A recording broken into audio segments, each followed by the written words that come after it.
Hi, I'm Brittany and welcome to my channel. In this video, I'll show you how I like to set up a palette to paint landscapes. All right, I'm really excited today because I finally have a minute to sit down and fill up this palette and turn it into a landscape palette.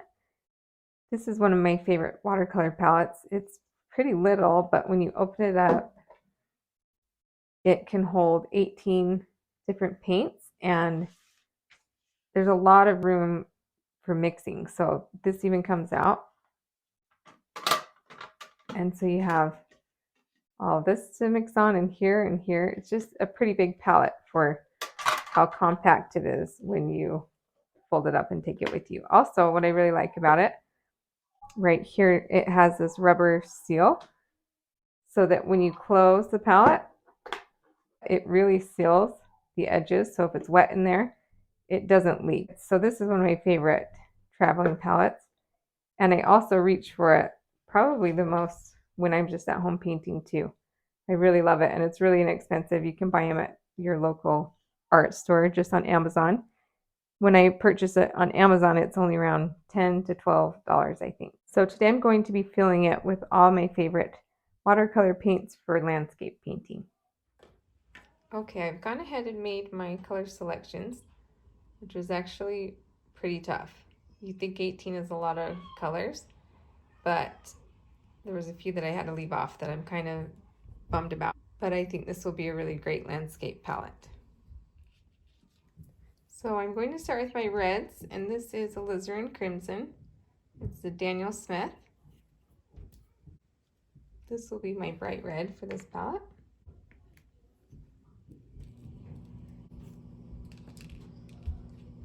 Then I have Indian red. This is a Grumbacher, and it's also called Venetian red. It's a really pretty earthy red.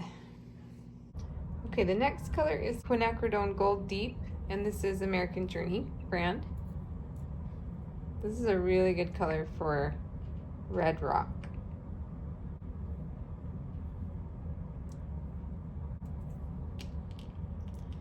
And then we have Burnt Sienna.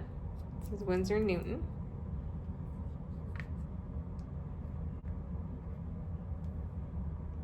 Those two are really similar, but I'm going to use a lot of that color, so I decided to keep both of them. The next one is Raw Sienna, and this is also American Journey.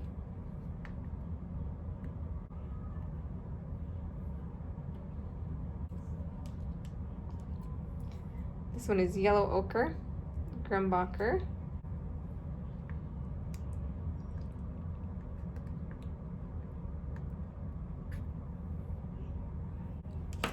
Then for my yellows, I chose to use a Cad Yellow Medium. And this is Grumbacher. I don't have a ton of this left, so I will probably have to buy another one. That is stuck. Just see how much I can get out. So I'll have to get some more of that. Then for my bright yellow, this is Winsor Yellow by Winsor Newton. I was trying to decide between this and Lemon Yellow Deep, but I think I like this one better. Then I have Buff Titanium, which is Daniel Smith, and this is a cool color. It's just a really light tan ivory color, which I like to mix with other colors to make them lighter. Then I'm choosing two greens, and of course I have my Sap Green. This is Daniel Smith. That's a definite favorite. I can't have any palette without this green. And for my darker green, this is Perylene Green, also Daniel Smith.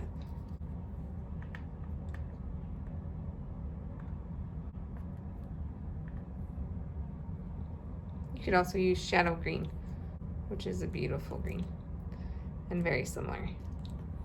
Okay, for my blues, I have a Cerulean Blue. This is good for making skies. It's good for all kinds of stuff, but I want to keep it on my landscape palette for sure.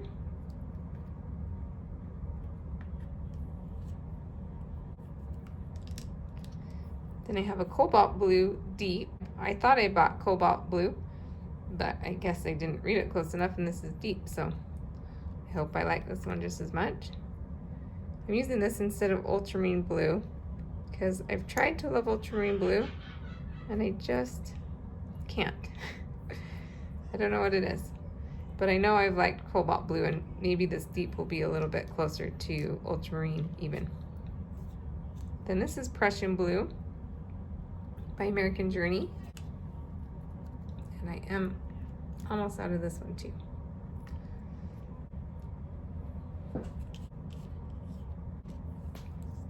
This is Indigo, and it's Master's Touch Premium Watercolor. It's actually just inexpensive, like Hobby Lobby brand, or they sell it at Hobby Lobby at least.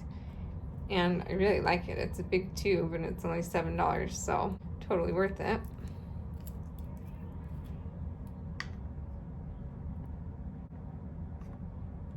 Why can't they all be this big and $7? Okay, then another favorite of mine is Payne's Gray, and this is Holbein. And I gotta say, Holbein is where it's at with the packaging. They really know how to make a good watercolor package. They just always open well. They don't get stuck. It's a nice big opening to squeeze out the paint, and the lid really screws on great. So I love them. Then I did want to have a purple on here. So I chose my favorite purple, which is Mineral Violet, again, Holbein.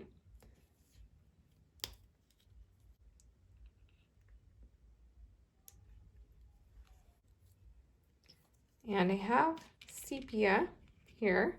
This is Winsor Newton. There's one color that I am not able to fit on here that I really want to put on, which is Burnt Umber. But I was out of that one.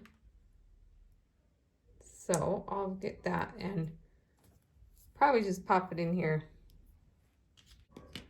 So there are the 18 colors that I've chosen for this landscape palette. And now I'll make a little swatch chart of these so I can remember what's on this palette. All right, now I'm just gonna make a little swatch chart, and I will just roughly sketch the bottom of this palette.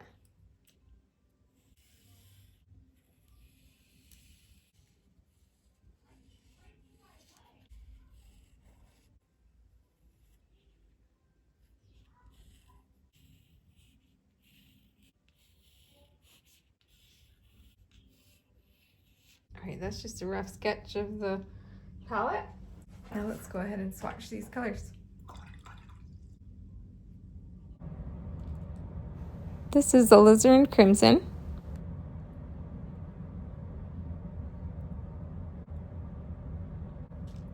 This is Indian Red. Quinacridone Gold Deep. It's a really cool color. Kind of orangey, but then yellow at the same time. This is Burnt Sienna.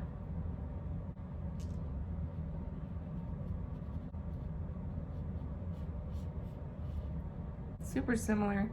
Like I said, I'm gonna be doing a lot of red rock, southern Utah, so it'll help to have both those colors. This is, what's this? I want to say yellow ochre, but it's not. This is raw sienna.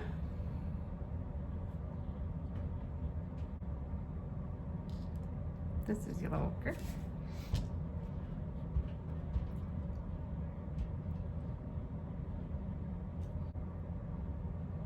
Cad yellow medium. Winsor yellow deep.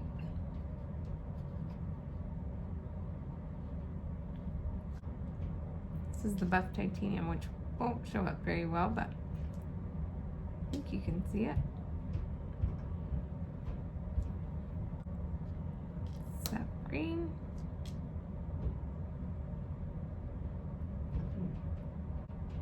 Perylene Green. Oh.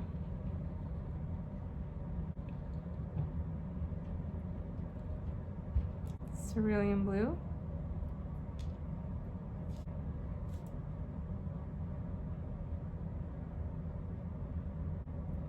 think I'm gonna like this one. Cobalt Blue Deep.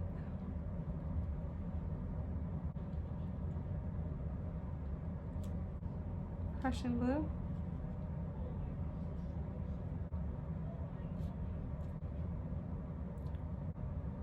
This is Indigo.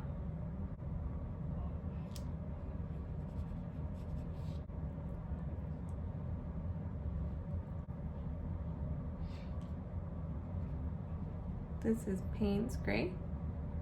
Payne's Gray and Indigo are pretty similar, but Payne's Gray is a little bit more on the blackish side. And it's one of my favorite colors. These two colors make really good stormy skies and snow and all kinds of stuff. So I included both of them. Here's my purple. This is Mineral Violet.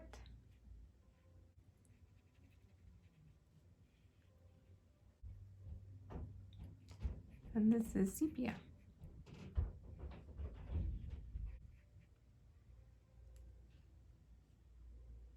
Now I'm just going to take my Micron pen, size 08, and trace these colors on this palette.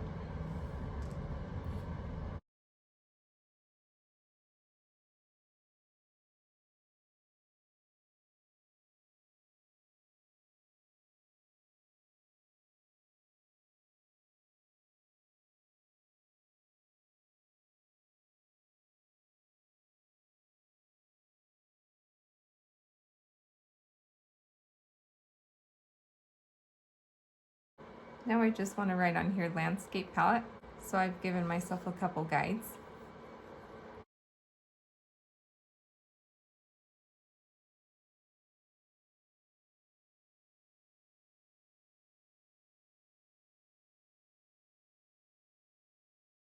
And the last thing I need to do is just label the colors.